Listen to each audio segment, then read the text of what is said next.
नमस्कार दोस्तों, Maurya career point में आप सभी का स्वागत है। दोस्तों, आज का जो हमारा टॉपिक रहेगा वो है फ्रिक्शन यानी कि घर्षण बल। यह भी एक इम्पोर्टेंट टॉपिक है, इनसे रिलेटेड क्वेश्चन भी एग्जाम में आते रहते हैं। तो स्टार्ट करते हैं सबसे पहले कि घर्षण बल यानी फ्रिक्शन फोर्स होता क्या है, ये किस प्रकार से उत्पन्न होता है और ये कितने टाइप का होता है, और साथ में ही एग्जाम में इनसे रिलेटेड जो क्वेश्चन है वो किस प्रकार से आते हैं। तो सबसे पहले तो यह जानते हैं कि घर्षण बल कैसे उत्पन्न होता है।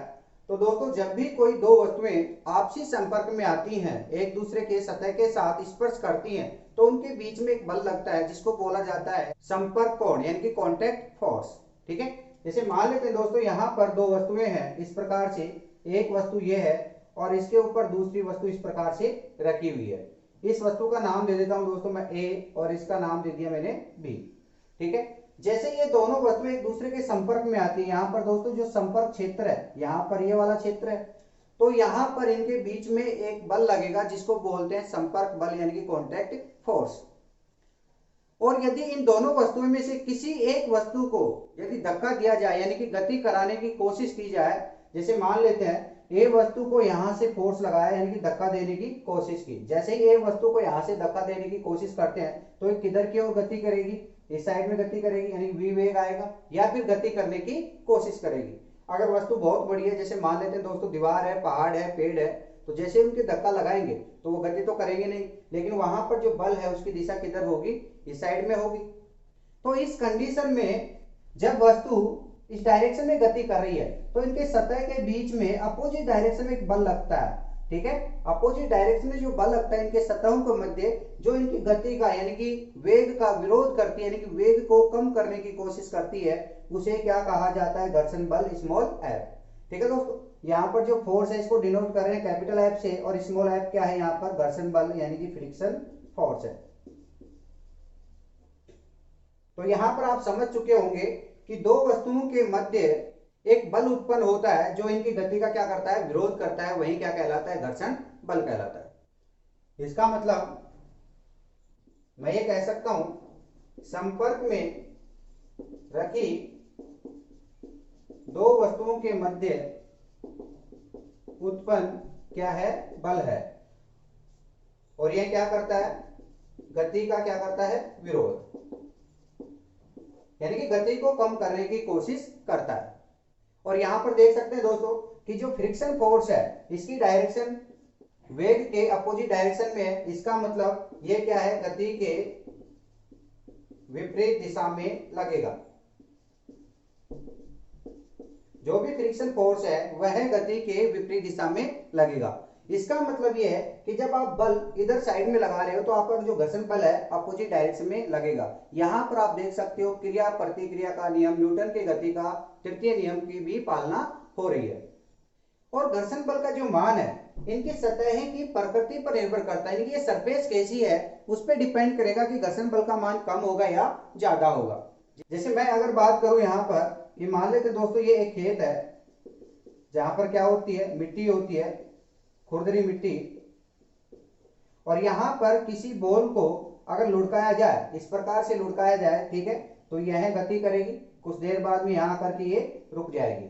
और ये जो खेत है, अगर इसके अलावा यहां पर क्या होती दोस्तों, सड़क होती, सड़क क्या होती है, चिकनी होती है खेत की तुलना में। ठीक है, अगर यहां पर इस बॉल को लुढ़काया जाए तो ये ज्यादा देर तक चलेगी, ज्यादा देर तक लुढ़केगी, और ये यहां पर आकर कहीं ना कहीं रुक जाएगी। तो यहां पर आप देख सकते हो कि जो खुरदरी वस्तुएं होती हैं वहां पर वेग कम होता है, जबकि चिकनी वस्तुओं पर वेग क्या होता है, ज्यादा होता है। और वेग ज्यादा कब होगा, जब वहां पर घर्षण बल क्या लगे, कम लगे, क्योंकि वेग को रोकने वाला यानी कि वेग का जो अवरोधक है, विरोध करता है, वही क्या होता है, घर्षण बल होता है।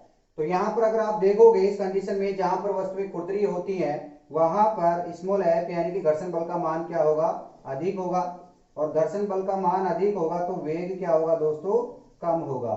ठीक है, और इस कंडीशन में देखोगे जब सड़क चिकनी है, स्मूथ है, तो यहां पर जो स्मॉल एफ है यानी घर्षण बल है वह क्या होगा, कम होगा, जिसके कारण वेग क्या होगा, बढ़ेगा। ठीक है दोस्तों, तो इसका मतलब यह है कि घर्षण बल का जो मान है वह वस्तुओं की सतह पर निर्भर करता है कि वस्तुएं कैसी हैं, खुरदरी है या फिर चिकनी है, स्मूथ है या फिर रफ सरफेस है। तो मैं यहां पर ये कह सकता हूं कि घर्षण बल का मान यानी स्मॉल f का जो मान है वह किस पर निर्भर करेगा, वस्तुओं की सतहों पर निर्भर करता है, उनकी सतह कैसी है, ठीक है, उनकी प्रकृति कैसी है। अगर मैं इनमें से बात करूं, अगर सतह चिकनी है, चिकनी सतह यानी कि स्मूथ सरफेस है, तो स्मूथ सरफेस में घर्षण बल क्या होगा दोस्तों, कम होगा, और यहां पर वेग क्या होगा, ज्यादा होगा। और अगर बात करूं रफ सरफेस की, जो वस्तुएं खुरदरी हैं यानी कि उनकी जो सरफेस है, सतह है, क्या हो, खुरदरी हो, यानी कि रफ सरफेस हो, तो इस कंडीशन में जो घर्षण बल है वह क्या होगा, अधिक होगा। तो कई बार क्वेश्चन पूछ लिया जाता है कि घर्षण बल जो है वह किस पर निर्भर करता है, वस्तुओं की सतह की प्रकृति पर, ठीक है, खुरदरी है या फिर चिकनी है। लेकिन ध्यान रखना आपके ऑप्शन में यह भी होगा कि वस्तुओं का जो क्षेत्रफल है यानी कि जो उनके सतहों का क्षेत्रफल है, एरिया, कॉन्टेक्ट एरिया है, ठीक है, क्या इस पर निर्भर करता है, तो बिल्कुल नहीं। ये जो कॉन्टेक्ट एरिया है यहां पर, इस पर निर्भर नहीं करता है। तो यहां पर आप लिख सकते हो कि जो इनका क्षेत्रफल है, कौन सा क्षेत्रफल, जो संपर्क में है यानी कि कॉन्टेक्ट एरिया, इस पर निर्भर नहीं करता है, ठीक है दोस्तों। तो इस चीजों का ध्यान रखना है आपको कि घर्षण बल का मान वस्तुओं की सतह की प्रकृति पर निर्भर करता है, उनके कॉन्टेक्ट एरिया यानी कि संपर्क क्षेत्र पर निर्भर नहीं करता। और अगर सतह चिकनी है यानी कि स्मूथ है तो वहां पर घर्षण बल का मान कम होगा और स्पीड जो है यानी कि वेग जो है वो ज्यादा रहेगा। और यदि सतह खुरदरी है यानी कि रफ सरफेस है तो वहां पर घर्षण बल का मान ज्यादा होगा जिससे वेग कम होगा। तो ये तो बात की है नॉर्मली हमने घर्षण बल की यानी फ्रिक्शन फोर्स क्या होता है, ठीक है। अब बात करेंगे फ्रिक्शन फोर्स कितने टाइप का होता है और कौन कौन से होते हैं, इनके बारे में चर्चा करते हैं। दोस्तों अभी मैंने ये बताया कि जब भी दो वस्तुएं आपसी संपर्क में होती है, उनमें से किसी एक वस्तु को यदि धक्का मारा जाता है, पुश किया जाता है या फिर बल लगाया जाता है, तो उनकी सतहों के बीच में एक बल उत्पन्न होता है जो उनकी गति का विरोध करता है, वही क्या होता है, घर्षण बल होता है। लेकिन यदि वस्तु गति नहीं करे, अभी मैंने कंडीशन बताई कि वस्तु हो सकता है गति करे या फिर करने की कोशिश करे, ठीक है। यदि वस्तु गति नहीं करती है और बल लग रहा है तो वहां पर जो घर्षण बल होगा वह कहलाता है स्टैटिक फ्रिक्शन फोर्स, यानी कि वस्तु स्थिर अवस्था में है तो उस समय जो बल लग रहा है, घर्षण बल लग रहा है, वह क्या होगा, स्टैटिक घर्षण बल। और यदि वस्तु गति कर रहा है तो वहां होगा गतिक घर्षण बल यानी कि काइनेटिक फ्रिक्शन फोर्स। तो मैं यहाँ पर इनको दो भागों में डिवाइड कर सकता हूँ घर्षण बल को। तो यहाँ पर मैं ये लिख सकता हूं, एक तो क्या है, स्टैटिक घर्षण बल, स्टैटिक फ्रिक्शन फोर्स, ठीक है। और दूसरा कौन सा हो गया, गतिक घर्षण बल, जिसको बोल सकता हूं मैं काइनेटिक फ्रिक्शन फोर्स, ठीक है दोस्तों। यहां पर गतिक घर्षण बल जो है इनको भी मैं दो भागों में डिवाइड कर सकता हूं। एक को बोलते हैं सर्पी घर्षण बल, जिसको बोला जाता है स्लाइडिंग फ्रिक्शन फोर्स, और एक होता है लॉटनिक घर्षण बल, इसका मतलब रोलिंग फ्रिक्शन फोर्स। इस प्रकार से मैं इनको तीन भागों में डिवाइड कर सकता हूं कि स्टैटिक घर्षण बल, सर्पी घर्षण बल और लॉटनिक घर्षण बल, ठीक है दोस्तों। तो मूलतः अगर देखा जाए तो घर्षण बल कितने प्रकार के हो गए अपने पास, स्टैटिक घर्षण बल, सर्पी घर्षण बल और लॉटनिक घर्षण बल। इन तीनों प्रकार के घर्षण बलों के बारे में पढ़ेंगे। तो सबसे पहले बात करते हैं यहाँ पर स्टैटिक फ्रिक्शन फोर्स की।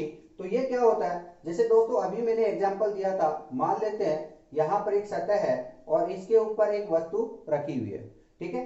इस वस्तु को यदि धक्का मारा जाए यानी कि फोर्स लगाया जाए और ये गति नहीं करे, अपने स्थान से खिसक कर दूसरे स्थान पर नहीं जाए, यानी कि ये बिल्कुल भी नहीं खिसके, तो यहां पर मैं ऐसा लिख सकता हूं कि ये वस्तु नहीं खिसक रही यानी कि नहीं खिसके, ठीक है। अगर ये नहीं खिसकती है तो इस टाइम में जो फ्रिक्शन फोर्स लगेगा F, वो क्या होगा, स्टैटिक घर्षण बल। तो यहां पर इसको मैं लिख सकता हूं FS। FS का मतलब क्या है दोस्तों, स्टैटिक फ्रिक्शन फोर्स, ठीक है। जब वस्तु गति नहीं कर रही लेकिन बल लग रहा है तो यहां वस्तुओं के बीच में जो गति का विरोध करता है वह बल क्या होगा, स्टैटिक फ्रिक्शन फोर्स यानी कि स्टैटिक घर्षण बल। और यदि ये वस्तु खिसक जाती है तो इसको क्या बोलेंगे, सर्पी घर्षण बल। यानी कि यहाँ पर ये वस्तु है और इसके ऊपर दूसरी वस्तु रखी हुई है, जैसे ही यहाँ पर बल लगाएंगे और ये वस्तु यहाँ पर खिसक जाती है, यानी कुछ ना कुछ वेग आ जाता है, तो यहाँ पर जो बल उत्पन्न होगा घर्षण बल, वो क्या कहलाएगा, एफ स्लाइडिंग। ठीक है दोस्तों, इसका मतलब सर्पी घर्षण बल होगा। और दोस्तों यहाँ पर इस वस्तु की जगह कुछ अन्य प्रकार की वस्तु हो जो कि गोलाकार हो, जो खिसके नहीं, क्या होती है, लुढ़कती है। इस प्रकार से मान लेते हैं एक वस्तु है, इसके ऊपर कोई भी गोला रखा हुआ है, ठीक है, या फिर टायर है, जैसे इसकी फोर्स लगाते हैं तो यहाँ पर ये गति किस प्रकार से करता है, लुढ़कता है, यानी कि ये रोलिंग करता है। ठीक है, ये लुढ़क के जाता है, यहाँ पर लिख सकता हूं कि ये क्या है, लुढ़कता है, यानी कि रोल होता है। तो इस समय जो फ्रिक्शन फोर्स उत्पन्न होगा उसको क्या बोलेंगे दोस्तों, एफ आर। एफ आर का मतलब क्या है, यहाँ पर लौटनिक घर्षण बल है। ठीक है, तो तीनों की डेफिनेशन अच्छे से समझ में आ गई होगी कि यहाँ पर जो स्टैटिक फ्रिक्शन फोर्स है, इसका मतलब क्या है, जब दो वस्तुएं संपर्क में होती है और किसी एक वस्तु पर बल लगाया जाता है लेकिन वह खिसके नहीं, तो उस समय उत्पन्न जो घर्षण बल होगा वह क्या होगा, स्टैटिक घर्षण बल होगा। और यदि ये वस्तु खिसक जाती है तो क्या होगा, सर्पी घर्षण बल। सर्पी का मतलब होता है दोस्तों खिसकना। ठीक है, इसको खिसकाया जा रहा है। और यहाँ पर यदि इस वस्तु की जगह कोई ऐसी वस्तु हो जो गोलाकार हो, जो खिसके नहीं, क्या हो, लुढ़कती हो, इसका मतलब रोल होती हो इस प्रकार से, तो वह क्या होगा, लौटनिक घर्षण बल होगा। यहां से दोस्तों क्वेश्चन किस प्रकार से बनते हैं उनके बारे में चर्चा करते हैं। ये जो तीन बल हैं, स्टैटिक, स्लाइडिंग और रोलिंग, इन तीनों में से सबसे ज्यादा मान किसका होता है और सबसे कम यानी मिनिमम वैल्यू किसकी होती है। तो जैसे दोस्तों अगर एग्जांपल की बात करें, यदि कोई गाड़ी अगर बंद हो जाती है तो उसको स्टार्ट करने के लिए कुछ लोगों द्वारा बल लगाया जाता है, कुछ लोगों को बुलाया जाता है गाड़ी को धक्का देने के लिए ताकि वह स्टार्ट हो जाए। तो स्टार्टिंग में जब लोग धक्का लगाते हैं तो बहुत ज्यादा जोर लगाना पड़ता है, यानी कि बहुत ज्यादा बल लगाने की आवश्यकता होती है। और जैसे ही गाड़ी स्टार्ट हो जाती है तो उस समय इतना बल लगाने की जरूरत नहीं पड़ती, यानी कि उसको स्टार्ट करने तक जो बल लगता है उससे पहले, यानी कि जब तक वस्तु गतिशील अवस्था में नहीं आती है उससे पहले जो बल लगता है वह क्या होगा, ज्यादा होगा। तो इस प्रकार से कह सकते हैं कि यहाँ पर वस्तु गतिशील नहीं आई है, तो इस कंडीशन में सबसे ज्यादा बल का मान कौन सा होगा दोस्तों, स्टैटिक फ्रिक्शन फोर्स होगा। ठीक है, और जैसे ही वस्तु स्टार्ट हो जाती है, यहाँ पर देखो गति आ जाती है, तो यहाँ पर जो घर्षण बल लग रहा है, सर्पी घर्षण बल, उसका मान कम होगा। तो इसका मतलब ये तो तय है कि स्टैटिक घर्षण बल का मान सबसे ज्यादा होता है, उससे कम किसका होगा, स्लाइडिंग का। अब बात करते हैं यहाँ पर लौटनिक घर्षण बल का मान, कि इसका ज्यादा होता है या कम होता है। जिस प्रकार से अगर मैं बात करूं एक एग्जांपल की, मान लेते हैं दोस्तों ये पत्थर है, यहाँ पर धरातल पर रखा हुआ है, ये क्या है दोस्तों, पत्थर है।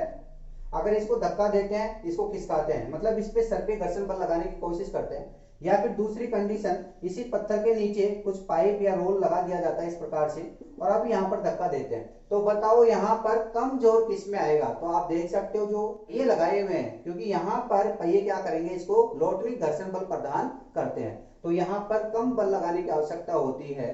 तो इसका मतलब क्या है कि लौटनिक घर्षण बल का मान सबसे कम होता है। तो आप ये कह सकते हो कि फ्रिक्शन फोर्स स्टैटिक की वैल्यू सबसे ज्यादा होती है, ठीक है, इससे कम किसकी वैल्यू होती है यहाँ पर, स्लाइडिंग की, और सबसे कम किसकी होती है, रोलिंग, यानी कि लौटनिक घर्षण बल की। तो तीनों में से पूछा जाए कि सबसे कम वैल्यू किसकी होती है, तो आपका आंसर क्या होगा, लौटनिक घर्षण बल होगा। और सबसे ज्यादा वैल्यू किसकी होती है, तो स्टैटिक घर्षण बल होगा। तो किन्हीं भी वस्तुओं को एक स्थान से दूसरे स्थान पर खिसकाने के लिए ज्यादा गति की आवश्यकता अगर पड़ती है तो कौन से घर्षण बल का यूज करते हैं यहाँ पर, रोलिंग का। इसी प्रकार से जो गाड़ी होती है, गाड़ी के अगर एग्जांपल देखें, उसके जो पहिए लगे होते हैं, तो पहिए और सड़क के बीच में कौन सा घर्षण बल उत्पन्न होता है, रोलिंग घर्षण बल। तो वहां पर गाड़ी की स्पीड ज्यादा रहेगी।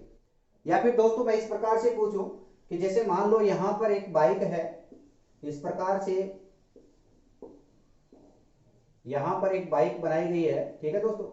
इस बाइक में यहां पर जैसे ही जो टायर है ये रोल करते हैं यहां से, ठीक है, लुढ़कते हैं। जब ये लुढ़क कर आगे बढ़ती है तो यहां पर कौन सा फ्रिक्शन फोर्स लग रहा है, सड़क और पहिए के मध्य, तो आप कह सकते हो यहां पर लौटनिक घर्षण बल लग रहा है, क्योंकि ये रोल हो रहे हैं। और लेकिन दोस्तों जैसे ही ये ब्रेक लगाता है, ब्रेक लगाते हैं तो टायर तो यहाँ पर फिक्स हो जाएंगे जहां पर है, ठीक है। लेकिन उसके बाद में भी ये बाइक गति करती है, यानी कि ये यहाँ से स्लिप हो जाती है, जिसको कहते हैं स्लिप होना, यानी कि खिसक जाती है। उसके बावजूद भी टायर तो फिक्स है, तो टायर ये सीधे की सीधे गति कर रहे हैं, यानी कि जो टायर ऐसे कैसे था वही टायर ऐसे कैसे आगे खिसक जाता है। अब यहाँ पे लुढ़क के नहीं गया, ये सीधा खिसक रहा है, तो यहाँ पर कौन सी गति होगी? सर्पी घर्षण बल। और इससे पहले जब टायर घूम रहे थे तो कौन सा होगा दोस्तों? लोटनिक घर्षण बल होगा। ठीक है, तो इन चीजों का भी आपको ध्यान रखना है, एग्जाम में कई बार इनसे रिलेटेड क्वेश्चन भी पूछ लिया जाता है। तो अगर बात करें स्लाइडिंग फ्रिक्शन फोर्स और रोलिंग फ्रिक्शन फोर्स, इन दोनों में क्या डिफरेंस है, तो यहाँ पर आप देख सकते हो जो इसका कॉन्टेक्ट एरिया है, यहाँ पर यदि इसको खिसकाया जाता है तो हमेशा जो कॉन्टेक्ट में रहेगा वो यही एरिया रहेगा। इसका मतलब यहाँ पर जो कॉन्टेक्ट एरिया है यानी कि संपर्क क्षेत्र है वह क्या होता है? फिक्स होता है, यानी कभी भी परिवर्तित नहीं होता, यानी कि अपरिवर्तित रहता है। ठीक है दोस्तों, लेकिन यहाँ पर देखेंगे जैसे जैसे पहिया घूमता हुआ जाएगा तो कभी तो ये यहाँ पर संपर्क में रहेगा, थोड़ी देर बाद जैसे घूमेगा तो ये वाला हिस्सा संपर्क में आ जाएगा, यानी कि यहाँ जो एरिया है, संपर्क एरिया है, वो क्या होता रहेगा? चेंज होता रहेगा, परिवर्तित होता रहेगा। ठीक है, और अगर सेकंड बात करें कि यहाँ पर घर्षण बल क्या होता है दोस्तों, फ्रिक्शन फोर्स क्या होता है? ज्यादा होगा, फ्रिक्शन फोर्स यहाँ पर ज्यादा होगा, और यहाँ पर फ्रिक्शन क्या होगा दोस्तों? कम होगा। ठीक है, क्योंकि जैसा कि अपन ने पहले देखा है कि स्लाइडिंग में फ्रिक्शन फोर्स का मान ज्यादा होता है और रोलिंग में क्या होता है? कम होता है। और यदि इनके एग्जाम्पल की बात करें, सर्पी घर्षण बल के एग्जाम्पल आप देख सकते हो, जब वस्तु को खींचते हैं या फिर धक्का देते हैं ऐसे कैसे। ठीक है, वस्तुओं का खींचना या फिर धक्का देना, ये सब क्या है? स्लाइडिंग यानी कि सर्पी घर्षण बल के उदाहरण है। और रोलिंग में आप देख सकते हो जो गाड़ी के टायर हैं, गाड़ी के टायर, तो गाड़ी के टायर और सड़क के बीच में कौन सा घर्षण बल लग रहा है? यहाँ पर लोटनिक घर्षण बल लग रहा है। इसी प्रकार से बहुत सारे आप एग्जाम्पल देख सकते हो। तो ये तो जाना है हमने घर्षण बल के प्रकार, कौन कौन से प्रकार है? Static friction force, sliding friction force और रोलिंग फ्रिक्शन फोर्स। इनमें से सबसे ज्यादा वैल्यू किसकी होती है? स्टैटिक की होती है, और सबसे कम किसकी होती है? लोटनिक की। दोस्तों अगर क्वेश्चन पूछा जाए कि सर्पी घर्षण बल को कम करने के लिए क्या करना चाहिए, ठीक है, तो वहां पर सर्पी घर्षण बल को कम करने के लिए उसको लोटनिक घर्षण बल में कन्वर्ट कर लेना चाहिए। जिस प्रकार से मैंने एग्जांपल दिया कि यहाँ जो पत्थर है इसको यहाँ से दूसरे स्थान पर खिसकाना है, तो एक तो ये है कि इसको धक्का दिया जाए या फिर इधर से खींचा जाए। ठीक है, तो इससे अच्छा क्या है कि यहाँ पर इनके बीच में क्या लगा दो, आप टायर लगा दो, या फिर जो पाइप है, लोहे के पाइप है या फिर रोड है, वो यहाँ पर लगा सकते हो, और फिर इसके धक्का दो, तो ये आसानी से एक स्थान से दूसरे स्थान पर गति कर लेगा। तो क्या हुआ कि यहाँ पर जो लोटनिक घर्षण बल है उसने क्या कर दिया? घर्षण बल को कम कर दिया, जिससे इसकी जो स्पीड है वह बढ़ जाती है। ठीक है, या फिर दोस्तों क्वेश्चन इस प्रकार से पूछा जा सकता है कि जो पदार्थ होते हैं उनकी तीन अवस्थाएं, मुख्यतः तीन अवस्थाएं मानी जाती हैं, सॉलिड, लिक्विड और गैसीय अवस्था। ठीक है, इनमें से जो ठोस ठोस है, अगर दो वस्तुएं कौन कौन सी भी, ठोस और ठोस, यानी कि सॉलिड और सॉलिड, इनके मध्य लगने वाला घर्षण बल, या फिर ठोस के साथ द्रव, इनके मध्य लगने वाला घर्षण बल, या फिर ठोस के साथ गैस, इनके मध्य लगने वाला घर्षण बल, तो इनमें सबसे ज्यादा किसका होगा? तो आप कह सकते हो कि ठोस और ठोस के मध्य जो घर्षण बल लगेगा वो क्या होगा? सबसे ज्यादा होगा। ठोस द्रव के अंदर कम होगा, और सबसे कम किसका होगा? ठोस और गैस का होगा। कई बार इस प्रकार का क्वेश्चन भी पूछ लिया जाता है। अब ऐसा क्यों होता है? तो ये आप देख सकते हो कि ठोस के कंपेयर में जो द्रव होता है वह ज्यादा चिकना होता है, यानी कि स्मूथ होता है, इसलिए द्रव और गैस दोनों को तरल पदार्थ भी कहते हैं, फ्लूइड कहते हैं।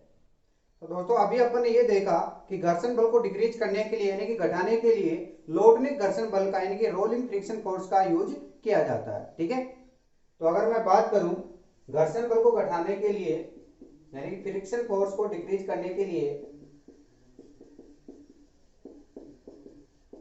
किसका उपयोग किया जाता है? लोटनिक घर्षण बल का।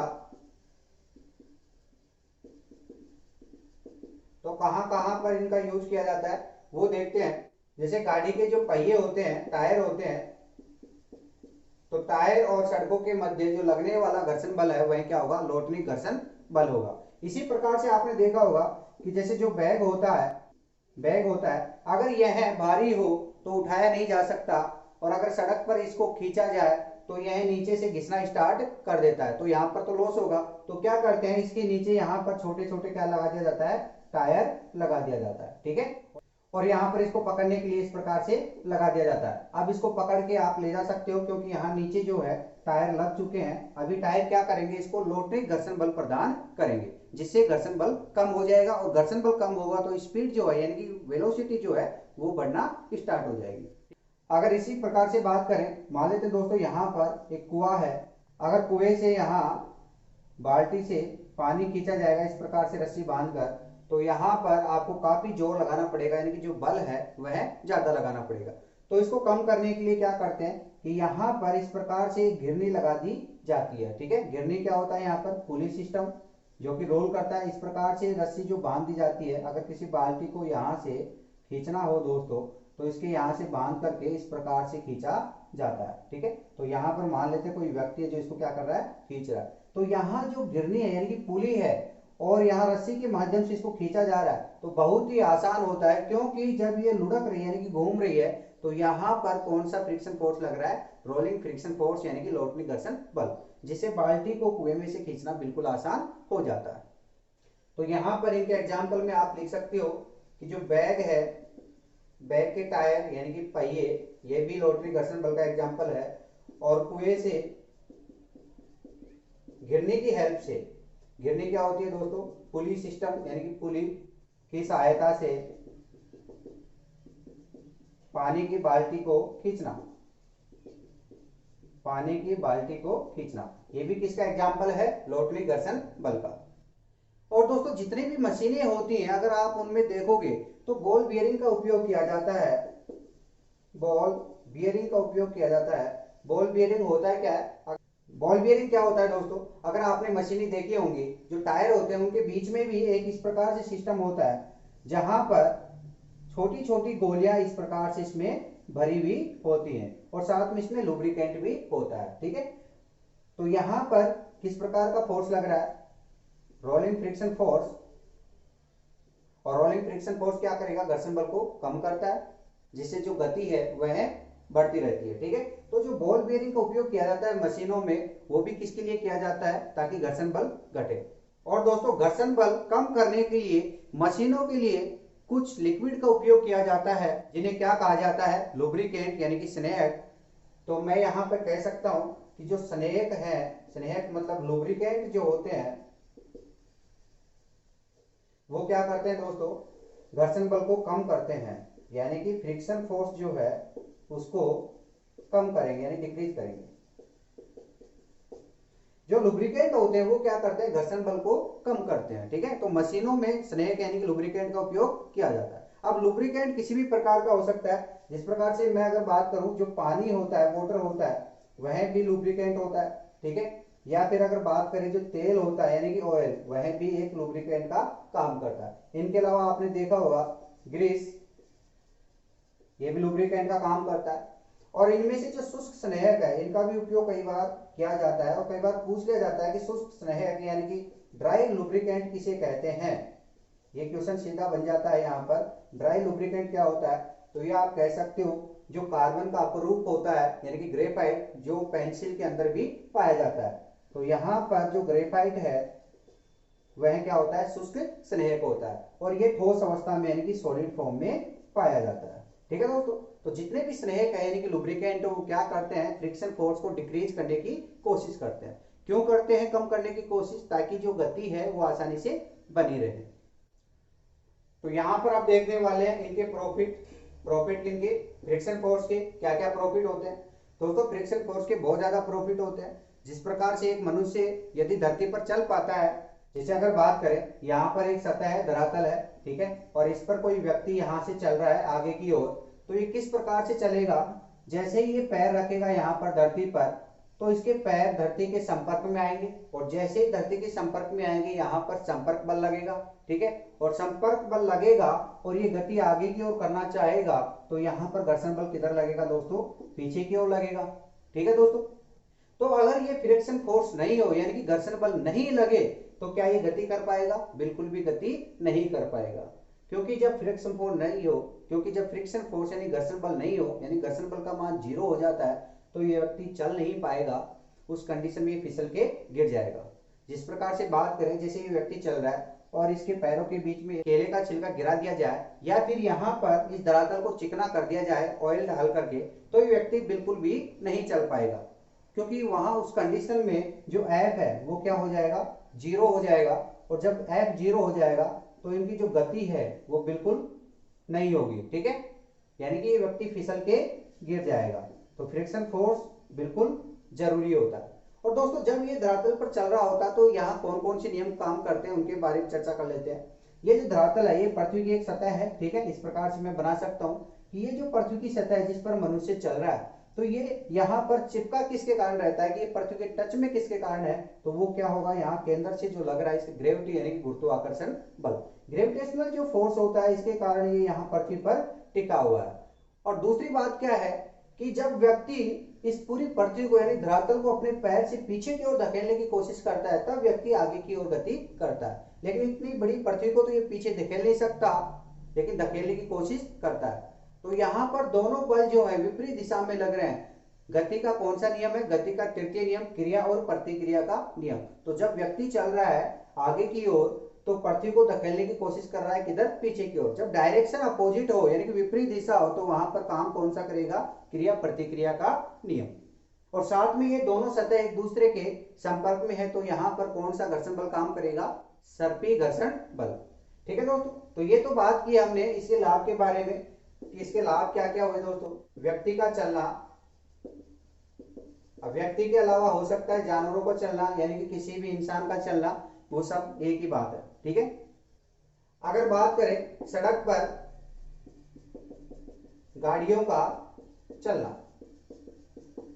अगर दोस्तों ये जो सड़क है मान लेते हैं ये सड़क है, यहां पर कोई भी गाड़ी इस प्रकार से चल रही है, टायर, ठीक है, इस प्रकार से गाड़ी चल रही है आगे की ओर, अगर सड़क और टायर के बीच में घर्षण बल नहीं लगे यानी कि यहां पर अगर एफ जीरो हो जाए तो गाड़ी बिल्कुल भी नहीं चल पाएगी। इसका मतलब यदि सड़क को बहुत ज्यादा चिकना कर दिया जाए, एफ जीरो कर दिया जाए, चिकना का मतलब ये समझ लो कि आप अगर ऑयल डाल दो गाड़ी के सामने तो ये जो टायर है वो स्लिप होना स्टार्ट कर देंगे, ये गाड़ी चल नहीं पाएगी, ठीक है। तो यहाँ पर ये बात भी इंपॉर्टेंट है कि गाड़ियों की जो सड़क है वहां पर गाड़ियां किसके कारण चल पाती है, घर्षण बल के कारण। अगर घर्षण बल नहीं हो तो गाड़ियां बिल्कुल भी चल नहीं पाएंगी। या इनके अलावा जितनी भी मशीनें होती हैं, जितने भी मशीनें होती हैं उनका काम करना कैसे, क्योंकि मशीनें जो होती है वो एक दूसरे के टच में होती है, उनके जो पार्ट्स होते हैं यदि वो टच ही नहीं करें तो वो काम भी नहीं करेंगे। जिस प्रकार से मैं बात करूंगा, जैसे गाड़ियों में जो लगे होते हैं ब्रेक्स, जो गाड़ियों में ब्रेक्स लगे होते हैं इस प्रकार से, जैसे मैं बात करूं यहाँ पर एक साइकिल है, ठीक है, तो यहाँ पर ब्रेक लगाते हैं तो यहाँ पास में एक बॉक्स बना होता है जो टायर को क्या कर देता है, यहाँ कॉन्टेक्ट से फिक्स कर देता है, इस प्रकार से होता है, ठीक है। जैसे ऊपर से यहाँ ब्रेक लगाएंगे तो ये इस टायर को क्या कर देगा, फिक्स कर देगा, यानी जकड़ देगा इसको यहाँ संपर्क में आने के बाद। अगर ये बॉक्स इसके टच में नहीं आया, संपर्क में नहीं आया, क्या यहाँ पर ब्रेक काम करेगा, तो बिल्कुल नहीं। तो यहाँ पर संपर्क में आना जरूरी है, घर्षण बल का लगना जरूरी है। अगर घर्षण बल नहीं लगेगा तो आपके ब्रेक काम नहीं करेंगे। इसी प्रकार से जो आपके गाड़ियों के गियर होते हैं, गियर इस प्रकार से होते हैं दोस्तों, यहाँ पर अगर गियरों की बात करूं इस प्रकार से बहुत गियर होते हैं, अगर ये गियर एक दूसरे के टच नहीं करे तो क्या वो मशीनें काम कर पाएंगी, वो गाड़ियां काम कर पाएंगी, तो बिल्कुल भी काम नहीं कर पाएंगी। तो इस प्रकार से ब्रेक्स हुए या फिर मैं बोल सकता हूं जो क्लच हुए या फिर जो गियर सिस्टम है, गियर्स हुए, ये सभी किस प्रकार से काम कर पाएंगी, घर्षण बल के कारण ही काम कर पाती है, ठीक है। तो आज हमने ये जाना घर्षण बल के बारे में कि किस प्रकार से घर्षण बल काम करता है, इनके कितने टाइप होते हैं, अगर घर्षण बल नहीं हो तो क्या क्या लॉस होते हैं, और इनसे रिलेटेड जो क्वेश्चन है एग्जाम में किस प्रकार से बनते हैं, इन सब का आज डिस्कशन किया है। अगर फिर भी किसी को किसी प्रकार का डाउट हो तो आप कमेंट बॉक्स में कमेंट कर सकते हो, जल्दी आपको रिप्लाई दिया जाएगा। तो आज के लिए इतना ही, मिलते हैं नेक्स्ट वीडियो में, धन्यवाद।